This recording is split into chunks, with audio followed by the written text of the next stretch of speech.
আপনি যখন ইউটিউবে ভিডিও আপলোড করেছেন এবং সেই ভিডিও আপলোড করার সময় যদি রেস্ট্রিকশন চেকস ইন প্রসেস থাকে, মানে চেকস সোন স্টার্টিং পর্যায়ে থাকে, মানে এটি চেক হচ্ছে, মানে এখনও ইন প্রসেস অবস্থায় রয়েছে।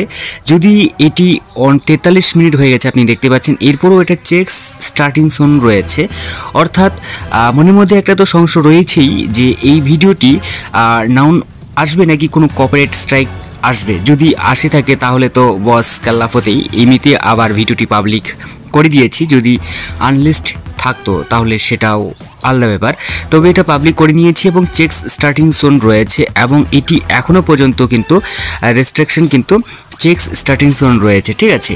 তো আপনার যদি এরকম সমস্যা আসে তাহলে আপনি কি করবেন বা কি করতে হবে আপনাকে বাস্তবে। আপনার যদি চেকস স্টার্টিং সোন এরকম প্রবলেম চলে আসে এবং আপনার আত্মবিশ্বাস যে আপনি কোনো কপিরাইট ইস্যু লঙ্ঘন করেননি বা কোনো কপিরাইট স্ট্রাইক আসার সম্ভাবনা নেই বা কোনো কপিরাইট ক্লেমও আসবে না, তো এই ক্ষেত্রে আপনি এটাকে সহজভাবেই আপনি অপেক্ষা করতে পারেন, ঠিক আছে। আপনাকে অপেক্ষা করতে হবে যে আপনার এটা কতক্ষণ না পর্যন্ত আসে। যদি আপনার আত্মবিশ্বাস থাকে যে এটা কোনো কপিরাইট স্ট্রাইক বা কপিরাইট ক্লেম কোনো কিছু আসবে না, তাহলে আপনি নিশ্চিত থাকুন, ঠিক আছে।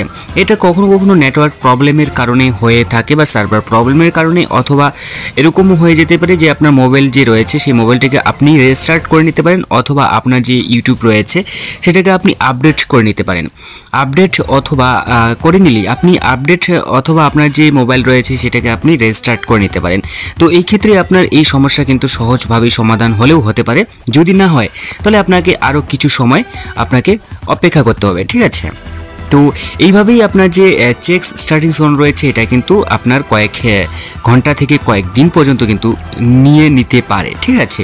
তো এই ক্ষেত্রে কিন্তু এটা সহজেই সমাধান হয়ে যেতে পারে, এটার জন্য আপনি কিছুই করতে হবে না, ঠিক আছে এটার জন্য। তো এই ছিল ছোট্ট একটা ভিডিও, দেখা হচ্ছে পরবর্তী নতুন ভিডিওতে। Bye bye.